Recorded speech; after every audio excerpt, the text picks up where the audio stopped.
Hello,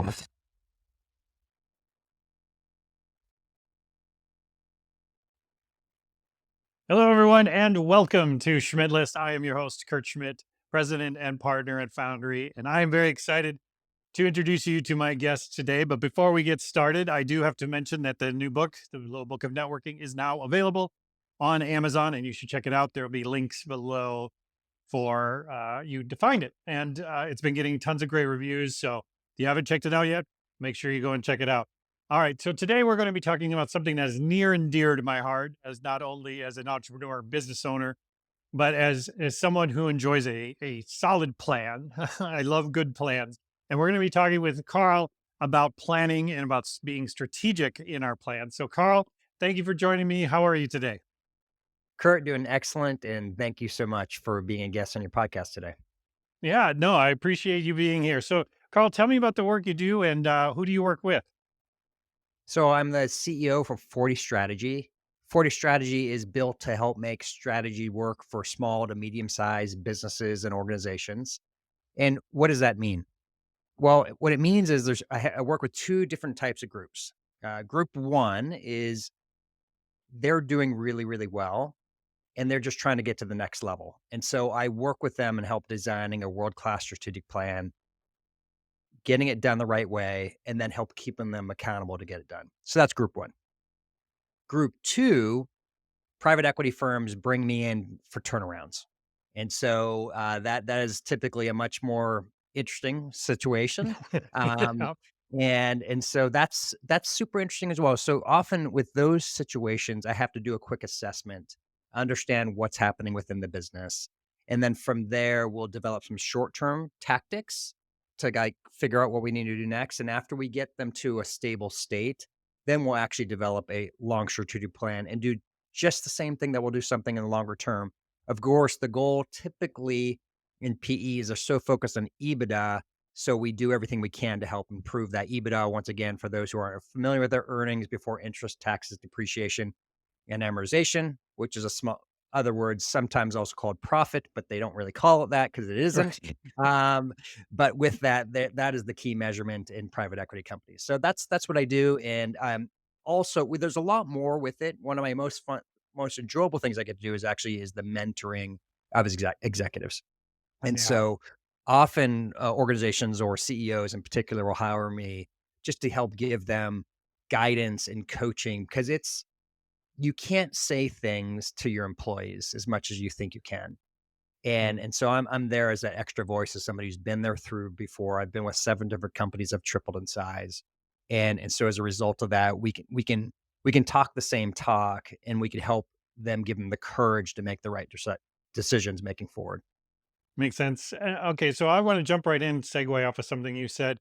So normally you would think that the idea of strategic planning and coming up with those plans is to spend a lot of time making these big elaborate plans that are going to move the business forward. But you mentioned maybe coming in and looking for quick wins right out the gate. Tell me a little bit more about why you approach it a little bit differently. I love that question. And number one is this: people are terrible in general with strategic planning execution. The data is, well, from one point, it's exciting. And from the other point, exciting because I've always been business. I guess that's the one way to look at it. It's Hmm. terrifying because people have such a bad image of strategic planning execution because it is so poorly done. The reality is this is only 10% of organizations get two-thirds of their strategic objectives actually completed. That's a low bar. That is So a if you think little. about that, the best of the best, meaning the top 10% get a C. It's amazing. And that in strategic plan is actually an A. What's fascinating, even McKinsey, who people pay, well, they're a multi-billion dollar company, only 20% of their actually their design and strategic plans actually get done. Yeah. Right. Well, probably So unless it's specifically around layoffs. Is there? They come in and they spend $1 million telling you you need to lay off a couple $1 million worth of people. that's right. So let's go Yeah. into what you asked specifically, going back to the original question, which is why for some of the small wins? Why do you want to have success? It's for exactly that. We want to have some small wins early so we can start having success. And when we start having success in the strategic plan, people realize, oh, you mean people spent that time, that retreat, and that weekend for a purpose? It wasn't just to have good food and wine over a particular weekend where it felt like they were spending too much money and having too much fun. No, that was not the goal. The goal was to actually improve your business and the people and the process systems that you have to get to a better outcome. And so we our plans are typically much smaller, much trimmer, much more focused. And that's part of the reason why they're successful. I was with a client recently and they came up with 167. No. I gotta make sure I get this right because there was two different clients. Um, yeah, no, it was over 100 different ideas. And we trimmed it down to 17. I've Okay. been in those organizations, Carl, where there was, I think it was pretty close to, there was like 160 some initiatives that they had designed for a year. And what happened? Well, did all of those 167 get done? Surprisingly, no. No, no, no. I'm not even sure if any of them in their originally designed state got completed. A lot, many morphed together, many were thrown out, and then I remember a year later the CEO coming and saying, "We made a mistake. We thought we shouldn't have done 160 initiatives. That was unrealistic." Absolutely. And so one of the things, uh, how I got into this, so let me give you a little bit of background so Yeah, it helps out please. the listener. Like, why do I know this? Why is there experience with this? Is this the first time I've done this? I was really fortunate early in my career. I was a 30-year-old CFO and I didn't even know what strategy meant. Okay. And I was with this company and we ended up becoming very successful, grew 3.5 times in 5 years. And we did things the right way. And the reason why is we actually had Fortune 500 executives that were running the company, even though we were a Mm, small to medium sized company. o- So I started learning it the right way, which was really lucky for me to learn through this. And then I was with another company, same exact thing, because it's bigger. And we actually grew, it depends how you measure it, but basically, grew 3 times in in just a few years. We actually, if you do a different measurement, grew from 50 to 350 employees, actually for 450 employees in 3 years. So it was this crazy growth rate that we had with that company, and that went successful as well. Then I was with a strategic planning software company called Cascade Strategy, and I opened the US office. And we grew that, from 5 enterprise clients to 100 enterprise clients in just 3 years and became 50% of the global business.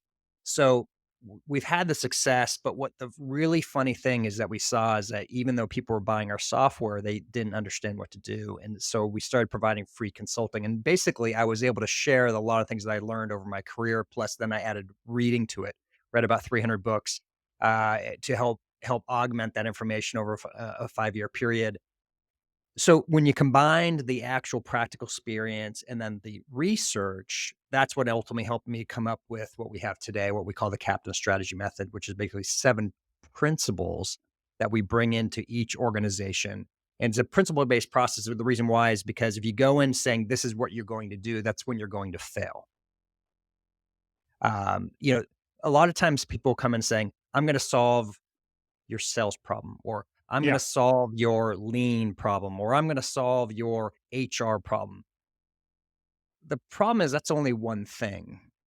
And a business is a very complex organization. It's people, it's process, and it's systems. And the key behind this is how do you help figure out what are the most important things that's going to drive the business forward in the next 3 to 5 years? Hmm. And focusing on those initiatives once again. Why I'm bringing this all up, I was with a Fortune 50 company and we were working with them and it was super awesome. I can't name the company just out of confidential once again, but Very big company. If I'd said it, everyone knows who they are and they dominate their industry. Absolutely dominate. And it's probably not who you're thinking, by the way. It's not the number one or number two, just to clarify, okay? Um, and I have worked with the number one and number two, but that's a different point. But from that perspective, this top 50 company, I went in with them, they put in our software and they were only tracking their top 13 strategic initiatives in our software. Mm. Okay. Only 13. And I was curious, like, why? But there was a gentleman in the room and he was like, why do you have so many people? Why don't I have more of my projects in? I was like, well, how many projects are not in there? They said, well, I'm responsible for 600 projects. Okay. Now, I don't know about you, Kurt, but I never met anybody to this day that's been responsible for 600 different projects. He was the portfolio project manager, right? So, so then this was the interesting question. I was just out of curiosity. I asked him, so how many project managers do you have? All right. So I'm going to ask you, Kurt, on the spot. How many project managers do you think that they had to manage 600 projects? So you would need at least 60 to 70 to cover that scope. Okay. Fair question. I mean, fair answer you get. And that is a really fair answer. And it's a common one. We'll get that. Sometimes I get people say 10. Sometimes hear somebody say 100. They actually had 600. Oh, Okay. So bear with me here. There's this concept, and it's one of the most misunderstood concepts in the world. We believe we can multitask, but the reality is when we multitask, we become inefficient. sure. When you focus on one thing at a time and you get that all the way to completion, you get it done with quality and you get it done faster than expected. Mhm. And then as soon as that person's done, they could roll off and go on to the next project. So you actually get done way more than 600. The problem is when you do 600 with only 10 project managers, you don't even get 600 done, No. right? It goes way below that because, matter of fact, Yeah. that person's completely overwhelmed on what's happening, what's taking place. They can't manage the resources because they're managing from 10 different projects that are competing against each other, right? To help get these resources. And then what happens is they end up almost all getting delayed. Almost all 10 of them do because they're not focused at one thing at a time. That was Sure. the big aha, right, moment is the reality is when organizations once again focus on the few. There's a great book behind me called The Four Disciplines of Execution.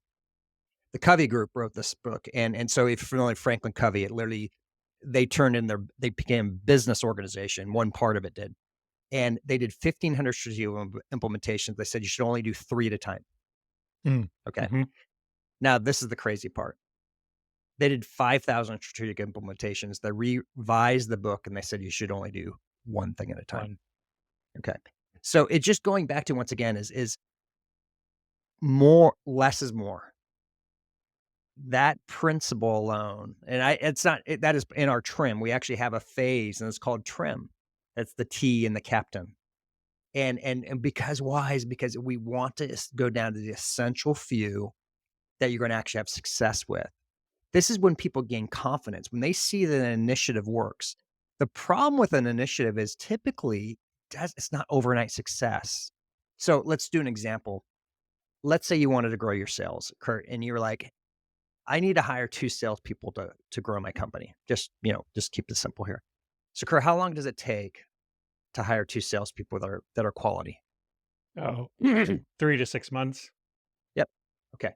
So how long then, secondly, does it take them to actually add incremental sales to your business? Close to a year. That's right. Okay. That's a year and a half you just described there, right? Yeah. So so to measure the success of those 2 salespeople, this is what happens with companies.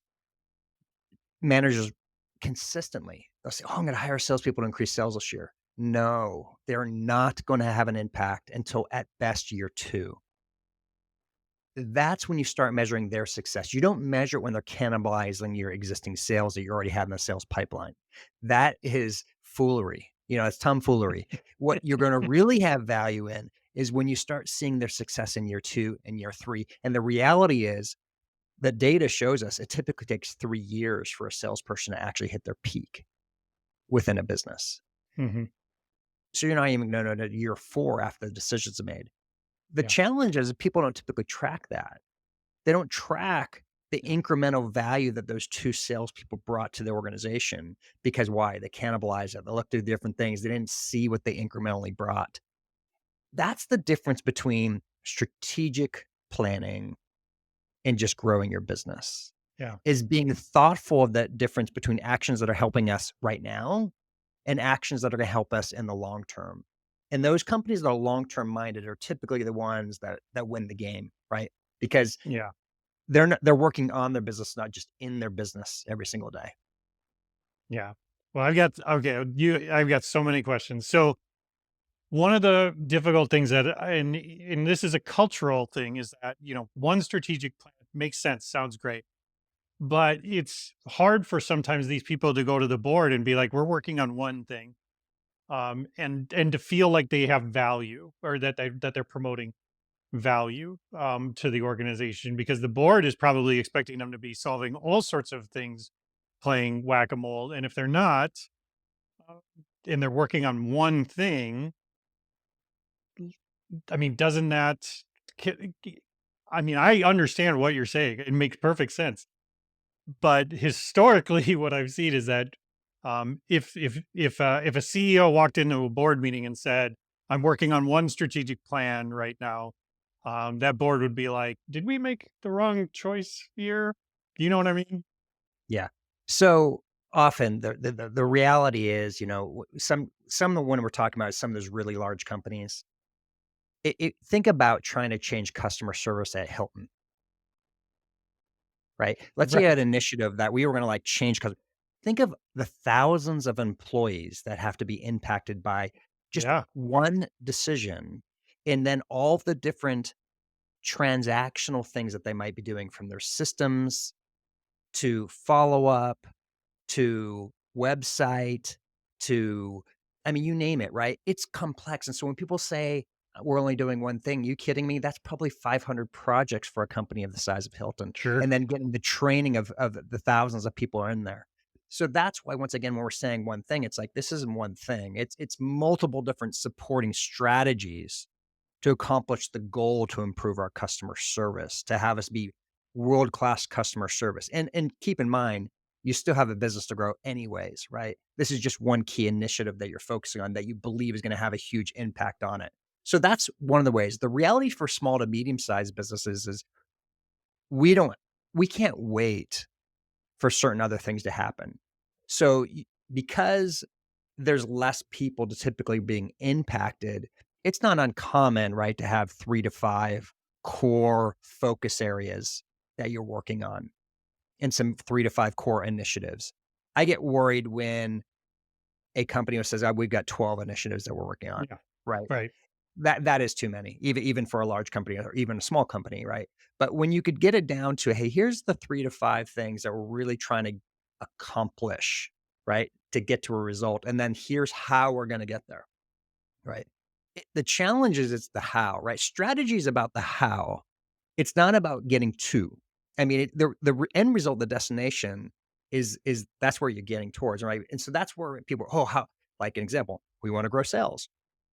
Great, of course, who doesn't, right? I mean, that's like the easiest thing in the world, right? It's like, of course you wanna grow sales. How are you gonna grow sales? We'll go back to the example said beforehand. We're gonna increase our sales force. We're gonna now have a geographic sales force across the United States. Boom, that's your strategy.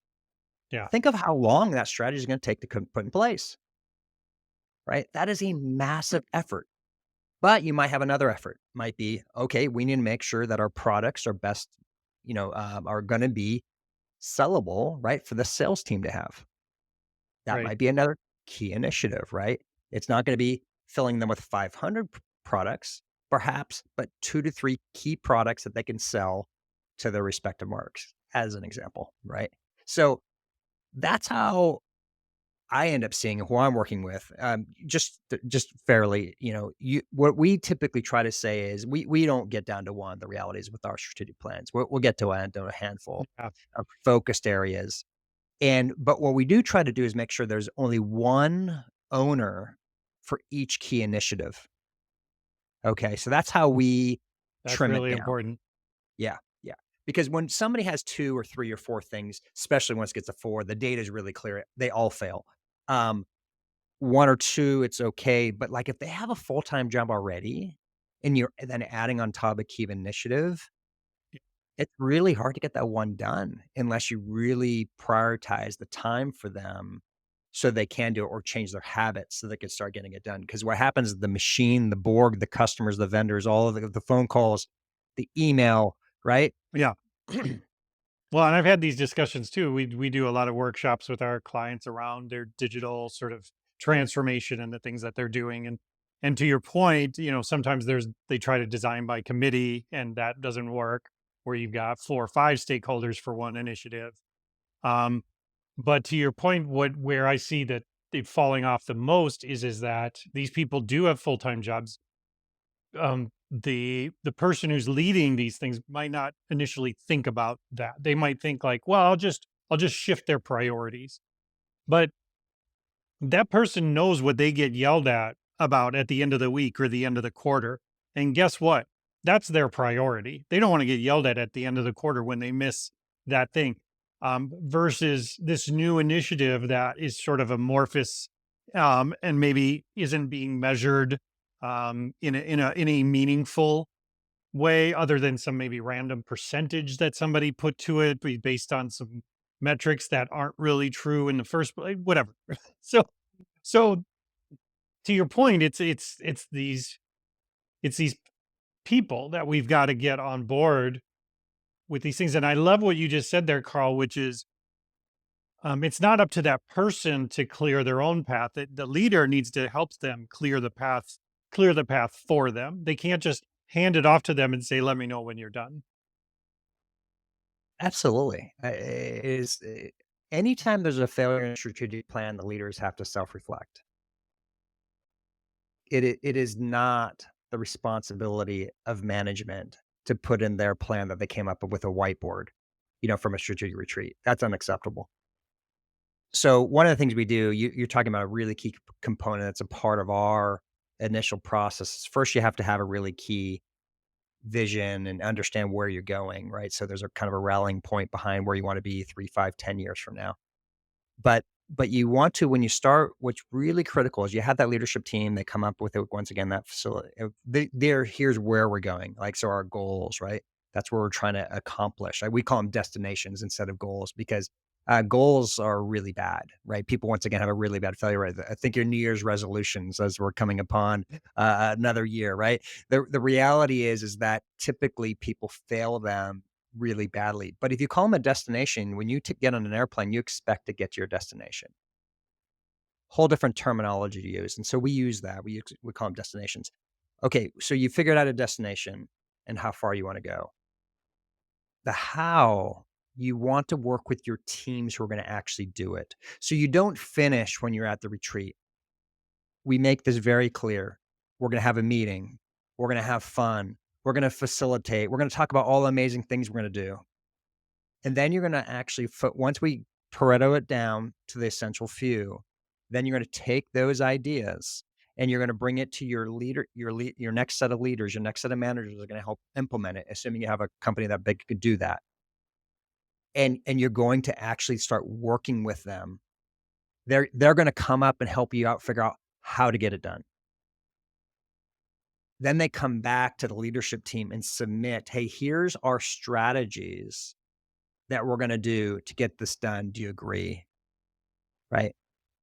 Then all of a sudden they have ownership in Yeah. that process, right?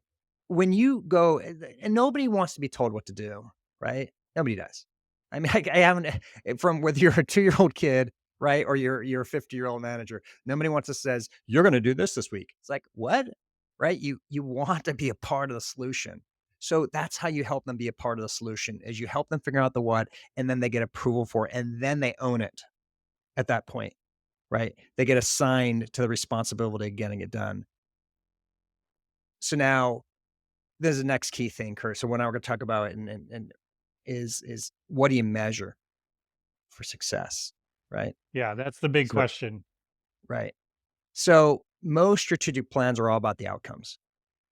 We're gonna grow our sales, we're gonna improve our margin, we're gonna have the best product in the world, whatever it might be. Okay. The problem is that's the outcome. That's not what you can control. Actually can't control sales, despite what people think. Yeah. You can't control your margin fully, despite what people think. You can't fully control your net income. People are like, what is your core and what is it? What you can control on is your actions. At the end of the day, a sale is what the customer agrees to do, not what you agree to do. It's what they agree to do. So it's what we call a lagging indicator, Right. the outcomes, right? We want to focus on our leading indicators of which we primarily have control with. So we're going to go back to sales again, because typically most people can understand sales. Let's go back to those salespeople. Okay, that you can argue that's a leading indicator to some degree, the hiring process for those two salespeople. But what's more interesting is existing teams that you already have. And you start doing analysis and going, oh, so how do we do sales? And let's just say, for argument's sake, we have an inside sales team with this particular company and an outbound sales team. And so the Yeah. outbound sales team, well, how do you know that they're tracking? And then you start asking questions. Well, what's the most important of the process to help make sure they're going to buy a product? And you might go to, well, it's reaching out to them, which might be a leading indicator, or doing, meaning like a phone call or an email. Oh, or maybe it's but something else. Maybe it's a demo. Let's just, for argument's sake, say you have a demonstration of your product. You might be in a webinar. It might be a physically. They're actually seeing it. They're actually seeing if the product works or not. So let's say, for argument's sake, that's your most important leading indicator, right? Something you can control the experience behind what they're doing. That's what you really want to start tracking. And then all your strategies are around, how do we get more demos, right? How do we help make sure in our sales process that we're getting more people to see our product or service that we sell and experience that? So we're going to help make sure that they're getting further down the pipeline and ultimately buying our product service that we have. That's when we have, so that's what you're measuring, right? You're measuring those leading things, the things Yeah. you could control and the actions around it. So we like to make sure that strategic plan has about 80% of the plan is leading indicators and only 20% are approximately lagging indicators. And that plan will be much more successful. This is something we've been doing for years, but I didn't realize until I did research. Amazon's been doing this for years. Yeah. And Sure. I think we all have heard of Amazon now, right? That little company that sells books online. Yeah. So they that's what they do, is they focus on leading indicators, what we can control, we can do, and that's going to increase the likelihood of the outcomes or what's going to make you successful. Yeah. And too many people, again, I see that back to the measurement piece is people fall back on what they know. And that's where innovation, I think, it gets stifled as well. So, one of the things, I mean, I don't know, I think it was Eisenhower, or somebody said that it's planning is everything and plans are nothing, worth nothing, right? Well, is the process of planning is incredibly valuable, right? Yeah. But plans are useless. The plans are something. And why does he say that? And so I will do an example that actually comes from World War II. And it's most people saw the movie Saving Private Ryan, right? Or hopefully, hopefully people have seen that movie. If you haven't, please go see it. It's one of the greatest movies, like I believe, that ever created. And and yes, I'm a war history nut, so that's part of it. But it's a great story, and effectively one of the key things is D-Day. And I think if I have it here, I have one of the books is Citizen Soldiers, okay? But D-Day, oh, here it is. D-Day is here. For those who are watching, listen. I got two massive books written by Stephen Ambrose next to me. There's D-Day here, and then there's Citizen Soldiers. Okay, this is literally about the planning for one day, D-Day. Okay, Mm. and that's the D-Day plus one through Yeah. basically the fall of the German regime. So anyways, we have these two books. Now, this book here talks all about the planning, because arguably it's the greatest planned event and importance of the event, right? That we're all not speaking a different language right now, because of basically the success and liberation, right, of Europe, that happened as a result of D-Day. But we had this great plan, and it was an overwhelming success, except for Omaha Beach, frankly, right? That was the only area where really we had significant resistance, and Yeah. we had about 3,000 people casualties that happened on that particular day, which is no small amount. But in D-Day plus one, despite all the aerial photographs and despite all the spies and despite the people who actually have been there, they had no idea that hedgerows existed. What is a hedgerow? Hedgerow, if you're not familiar with it, is basically anybody who's been in Western France, you know this, or part of southeastern England. It's basically farming areas where a tank can't travel through very safely at all, and they Yeah. can't get up on the embankments of these farming areas. They were incredibly natural defensive fortifications. So our whole plan was to basically to get Cherbourg, where that was the next objective after D-Day, right after Normandy, was to get to Cherbourg in 3 days. It took us 3 weeks. Yeah. The why was because the Sherman tanks didn't work. This is the moral of the story. When you get on to start acting out your plan, you're gonna run into hedgerows. What we say is strategic planning is a hypothesis, it's not a fact. If the greatest minds in the world back in the 1940s could not figure out and remember that there was hedgerows that they had in every single picture, why do we think that we're gonna know and predict what hedgerows are gonna be when we start our strategic plans? So this is why we're not a huge fan in creating a massive book, so to speak, of your Yep. strategic plan that you present and get all proud about, and you spend $10,000 on a marketing document to now you don't have to do that anymore. But you know what I'm saying? Like you're really trying to wow somebody. Stop it. Your plan should be in a digital format and it should be tracking the evolution and changes you have to make based on new knowledge once you start working through your plan. That's the difference, right? You know what your objective is. You know where you're trying to get to. You know your destination. You just don't know if your strategies that you predicted are going to actually work. And so as you learn, you adjust, you pivot, you make small changes, sometimes big changes. But that process of being able to have the freedom, because it's a hypothesis, it's not a fact. It's not about being arrogant and saying, we've got it all figured out. You don't know. You don't know what the result is going to be. So stop acting like you've got it figured out because we don't know. And I could say this in every single situation. I've been with every single client in my own personal experience with even 7 different companies that have tripled in size. You have no idea. And that's the fun. Should be the fun. The fun Yeah. is you don't know, and you have to then solve that problem and fix it and still get your result. And companies who have that learning growth mindset are recognizing that it's really more of a Rubik's cube than it is a Right. checkers. It's chess, not checkers, so to speak, right? Hmm. And so when you get and understand that, you're much more likely to be successful with your ultimate outcomes, as opposed to those who get frustrated because it wasn't easy. I don't like clients who come up and say, "Can you easily fix my problem?" I was like, "Probably not the right person for you Yeah. because this is a complex system." I mean, just think of small numbers. 1 employee is easy. It's just one. Okay, that's kind of easy. Two. Okay, so now you have 3 employees. All of a sudden, have 3 different relationships. Four, it gets into 16 different relationships. Five, you do the numbers. It's exponential. This is just people. We're not even talking about customers, vendors, Sure. uh, all of the things that you have to deal with on a regular basis, right? So I am as long as people are flexible to moving forward, you can have crazy good success. Yeah. Now, once again, there's more to the story, of course, but that alone, that concept really is the difference for a lot of our clients.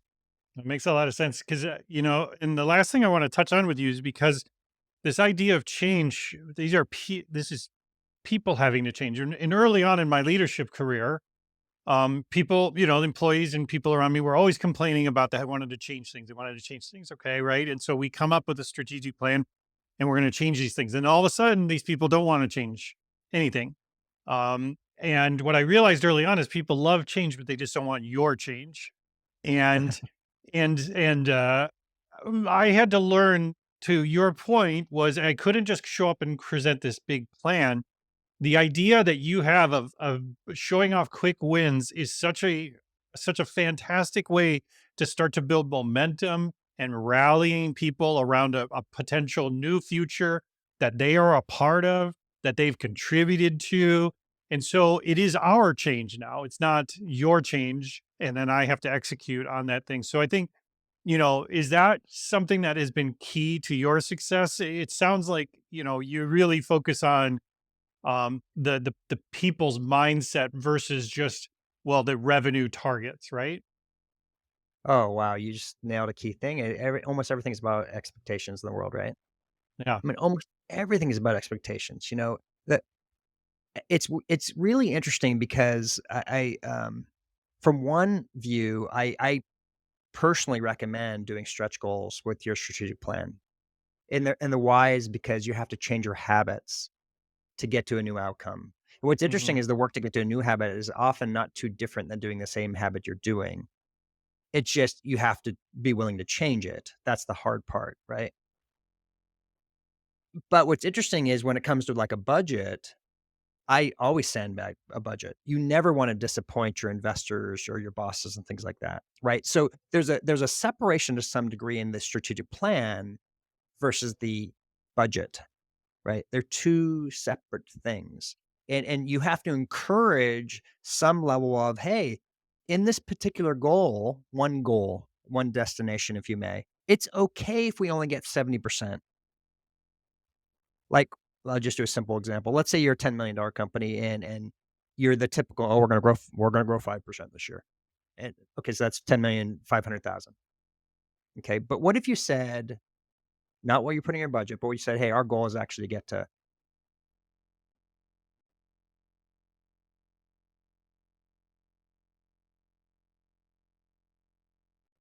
right? When you go through that particular process of getting towards 50 million, then at that point, let's say you only get 70% successful, you're at 1.35 million. That's a lot better than just hitting 10,500,000 as that Yep. example.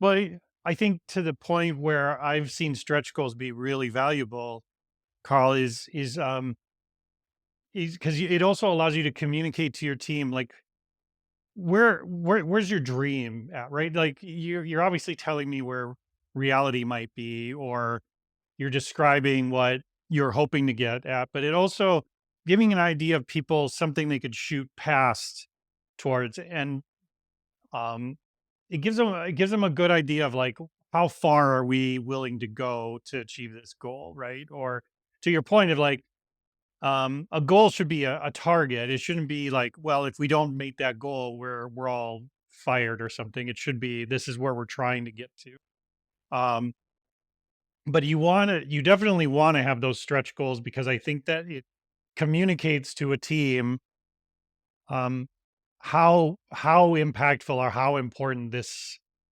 change could be.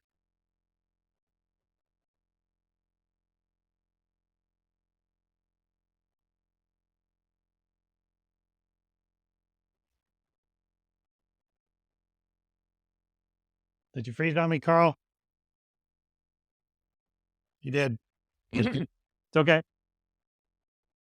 You just probably need to log off and log back in. It's not going to hurt anything.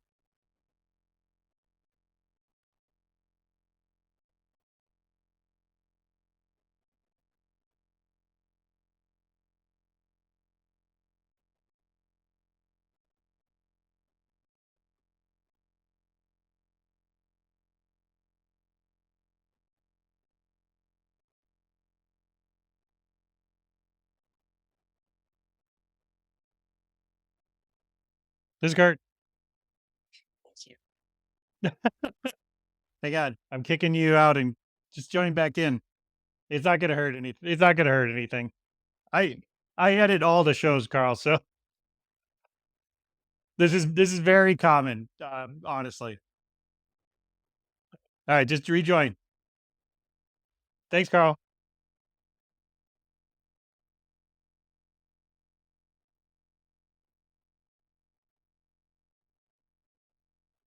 There he is. Okay, cool. Okay, so let's get back to Yeah, let me finish. Let me finish my. I'll reframe what I was just saying, and I want your reaction to. okay, thank you. So the idea of having these stretch goals kind of shows people how far you're willing to go. It's not to say I'm holding you to a higher standard than could ever be achieved. But I think it is important to have those stretch goals because I think it does communicate a level of, I don't know, weight and importance to a goal, um not just saying like, 5% is good. Yeah, there is an excitement when you can actually rally to something that you've never done before, right? Yeah. It's sort of like being an explorer. Hey, we're gonna get to a new land, and you're gonna be the first person to ever conquer this land, right? That's what we want to do with goals. You want to have that same level of excitement, and then recognize, hey, we're gonna see things we've never seen before, and we're gonna have to change our habits. And you want to ask the question, what is it gonna take for us to get to this new place, right? When you start talking that like that, it gets people so excited. What's it going to take? What's going to hold us back? What we're going to have to do? What type of resources are we going to need? How we're going to have to change our thinking? That's what we want, right? We want that creative, innovative thinking.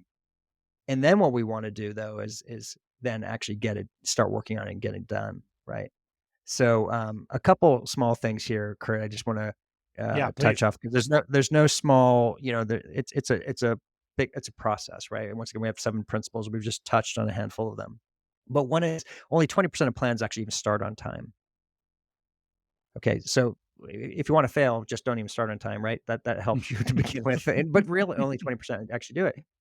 So that's one thing. But two, we're a really big fan of doing what we call sprints. Okay. So most people, when they do a strategic plan, if they're reasonably well run, they'll do quarterly reviews. The reality is this is most people though will not do anything until about 12 hours before the board review or the Yeah. management review. They do a really crappy job putting together a memo of their quote unquote progress that they made over the past quarter and then got that done, forget about it until the next quarter about 12 hours beforehand. Okay. I'm not saying that's the case all the time, but it's often the case. It's often the case, right? That's not good management and it's not even good success. And everyone kind of feels bad about it, right? It's this show game, right? Yeah. That Well, people I've do. had some friends that are up at 11 o'clock at night working on a PowerPoint before the meeting the next day. So That's right. I'm right there with you. I know exactly what you're talking about. Yeah. So super common. So what we want to do is we want to change it and start doing sprints. What sprints are is we want to do somewhere around, I like to do 10-week sprints and generally fit them within a quarter. The reason why it's 10 weeks, well, the reality is there's gonna be busy times like we're near the holiday season right now. Um, when you have a holiday season, why would you do a strategic sprint during the middle of a holiday when nobody's around, right? You know? I mean, it's like crazy. You don't have time to do your own stuff, and you might be gone yourself. Why would you have any initiative? So make sure you don't schedule getting things done these sprints, but this is the key difference in the sprint is you're gonna set weekly task to help complete your objective that you're trying to get done for the quarter. And every week, the supervisor or the manager or leader is going to meet with the person who's in charge of that particular project or task. And you're going to go over each week the success and you're going to track and you make adjustments of what that needs to happen for the next week. Now, this is the big thing, Kurt. This is the big differential we're going to tell you right here. This is the big aha. I'm hoping everybody's going to come out of this, right? Is if, if somebody, because they're going to, somebody's not going to get something done during a certain week.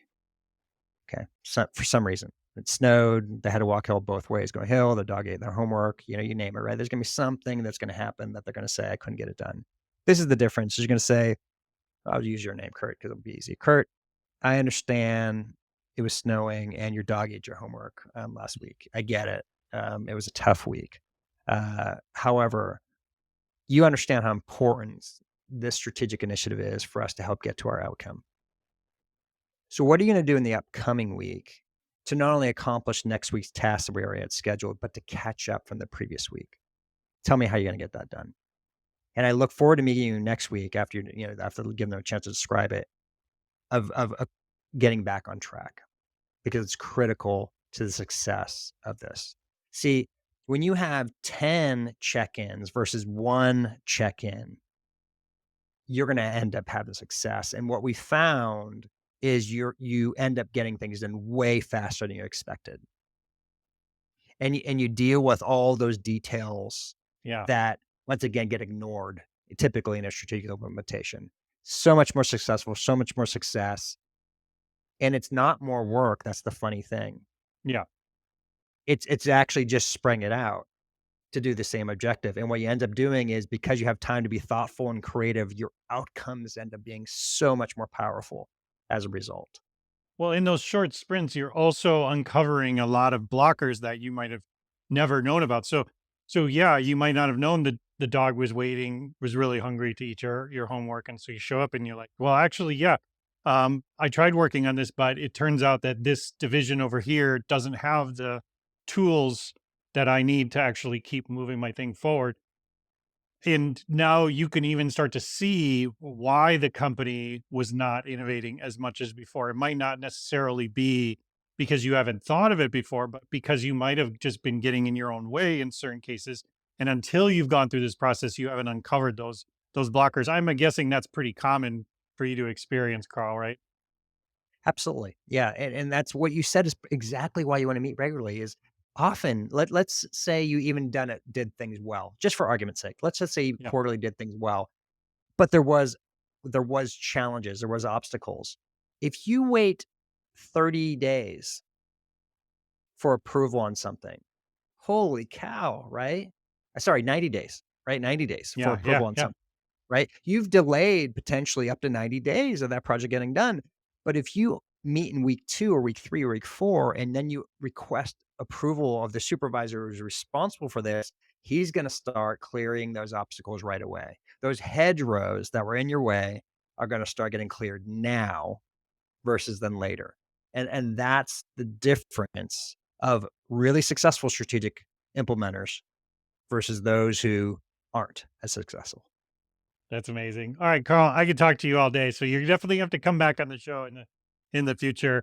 Um, Number one, thank you so much for taking the time out of your busy schedule to join me. But if I want to get in touch with you, if I want to learn more, if I want to listen to your awesome podcast, which I definitely suggest, if you enjoy this show, you will love Carl's show, and I will have links down below. But Carl, if I want to follow you, in touch with you, where are some good places to do that?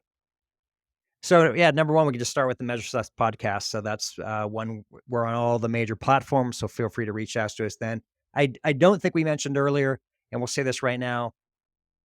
Our book, Lost at CEO, that's another way to connect and learn more about. It talks about it's a fable about the captain strategy methodology and how to do strategic planning better. It's a great fast read. We've gotten great responses from it. If you send an email to me at carljcox at 40strategy.com, well, I'll send you a free signed copy of the book. So I encourage you to take advantage of that. Third way, we're on LinkedIn. Of course, you can look at Carl J. Cox and 40 Strategy. We're on Twitter. We're on all the major things if you look us up. But our website is 40strategy.com, 40strategy.com. From that place, you can see all of our major pieces, and we hope you learn. And we're really excited what's coming up here in 2024. Of course, our own strategic planning execution that's get done. But Kurt, Got to it's been eat an your own absolute dog food, pleasure. right? Yes, that's right. Hey, we do. We do. We actually do our planning, and I actually just wrote a blog. Our strategy. That's one more thing. Sorry, is we have a strategy for Saturday blog comes out every Saturday, and it's we're taking this. Our last one's going out this weekend. You can sign up for that on our website as well. That's awesome. Carl, again, thank you for taking the time. I learned so much, not only from this conversation, but your continued work that you put out there. I really appreciate it. Hey, Kurt, thank you so much for having this opportunity today. And great job. Oh, thank you. Thank you. I appreciate that. All right, everyone. Thanks for taking the time to join me today. I really enjoyed this conversation. Carl is amazing. I cannot suggest enough that you go and check out if you enjoy podcasts, you enjoy podcasts around being strategic and successful in your businesses. Check out his show. I will have all the links in the description below. Speaking of links in the description, I will also mention one last time the Little Book of Networking available now on Amazon. So check out the links and below, and we will see you next time.